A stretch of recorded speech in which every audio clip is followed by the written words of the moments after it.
Yan mga ka-ride, meron tayong NMAX V2 dito sa shop. Ngayon, yan. At meron itong bata pa tong ano na to.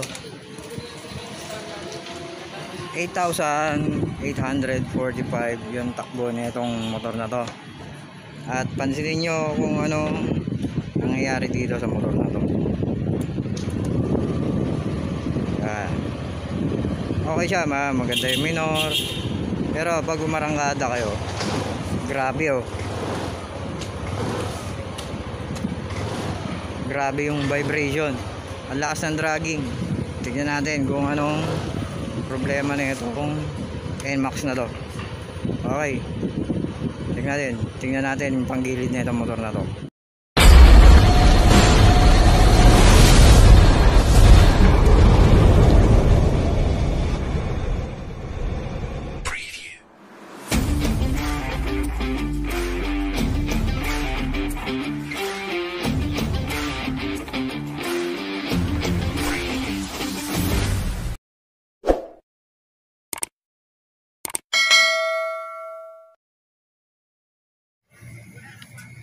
Yan lang naman yung dumi nitong NMAX na ginagawa natin. Yan. Oh no!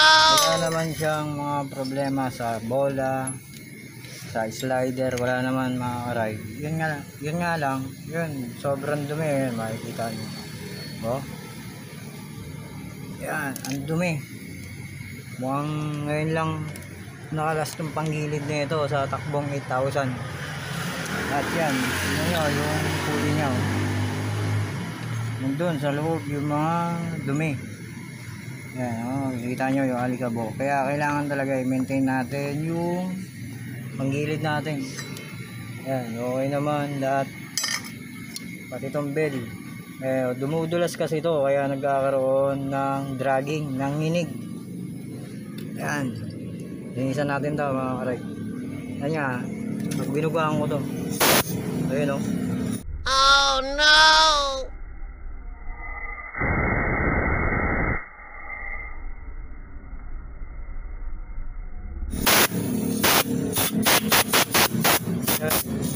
Linisan natin ito. At yan mga ka-ride, nalinis na natin yung panggilid itong NMAX na ginagawa natin. No? At ito, kung mapapansin nyo, iba na kulay nung lining. Kita nyo, sunog. Sunog na sunog yung lining. Kaya dapat i-maintain talaga natin yung ano, pag ba naramdaman natin na may dragging na yung motor, linisan lang. Huwag pabayaan mga ka-ride kung hindi. Kaya ito mangyayari oh. Sunog na sunog yung lining. Matigas na to. Kaya ayan oh. Ito, niliha ko na tong isang to. Yan, pumuti na siya oh. Pumuti na. Etong ano, yan, sunog. Hindi dapat pwedeng maging ganyan mga ka-ride. Nasusunog yung lining. Titigas kasi yung lining mga ka-ride. Yan. Ayan o. Ang itim. Ang kulay talaga niyan is ganito. Ayan o. Yan. Focus mo. Yan. Ganyan dapat ang kulay. Hindi ganito. Ayan o. Nasunog dahil napabayaan na may dragging ng medyo matagal. Yan. Palalabasin muna natin yung kulay puti para mawala yung itim. Ayan. Ito, konti pa to. Konting liha pa ng konti. Kasi walang budget yung ating customer para dito sa piyesa na to. Ayan. Kaya ito, makikita nyo, nagkulay violet na yung ano, kabel. Ayan o. Sobrang init yan. Kaya ang lakas ng dragging na itong motor na to. Yung mga flyball, okay pa naman. Ayos pa naman yung mga bola. Bago pa. Nakiusap yung customer natin na hanggat maaari walang magagastos kasi wala pa nga siyang budget. Yan.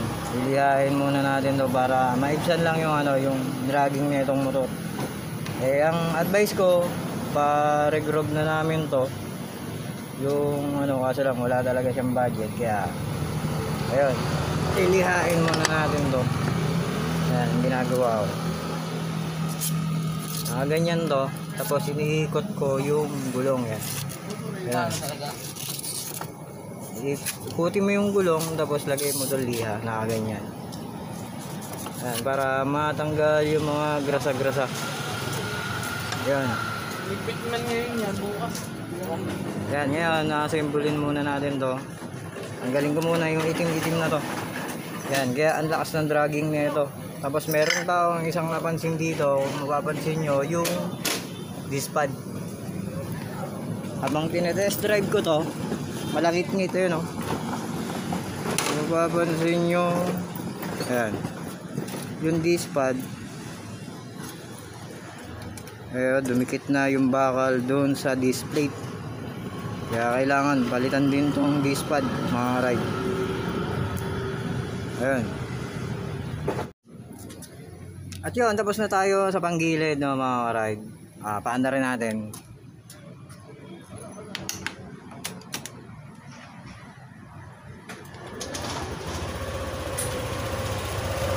Ayan.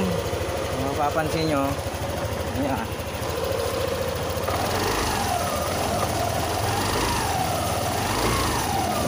Wala na yung matagtag na mga karay. At papalitan naman natin to ng disc pad. Ayun. Dikit na dikit na.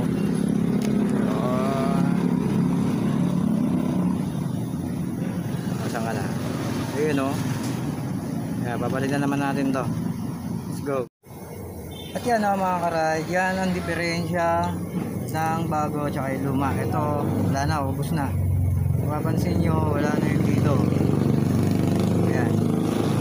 Tapos, tip ko, mga karay, bago nyo i-press tong piston, linisan nyo muna. Ayan, nilinis ko yan. Bago-bago kayo, wala naman siyang kalawang. Ayan. Malinis na yung piston yan. Prines ko yan.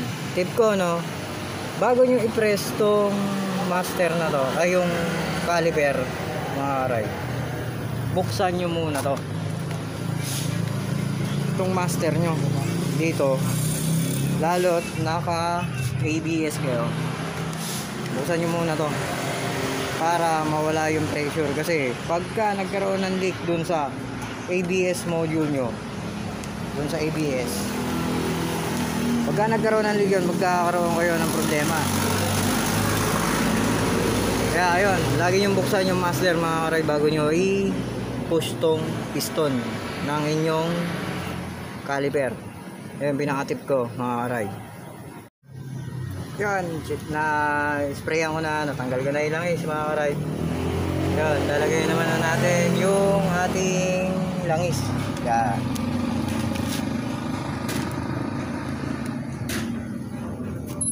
Ito yung karaniwan kong ginagamit dito.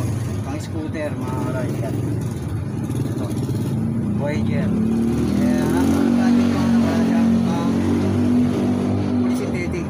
synthetic blend pa lang yung ginagamit natin dito.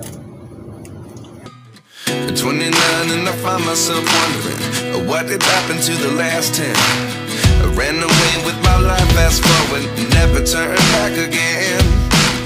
It's kind of funny that the more we pass time, the more we need to set the rewind. And 19 was the year I had to leave you, but now I'm seeing all the signs. Is this really happening? I can't believe it's true.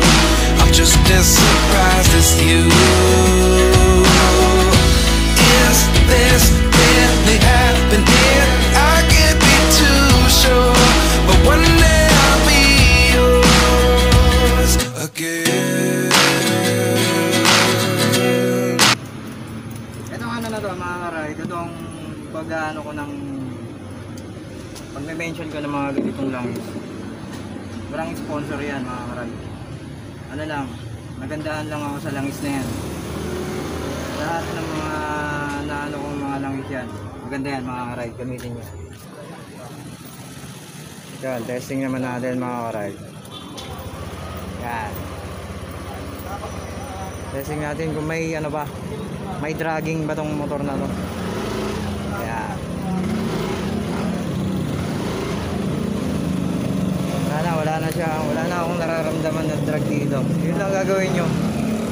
pa-maintain nyo yung motor nyo at least 3 months, pa-check nyo yung panggilid para ano, hindi mangyari yung mga ganitong issue na drag.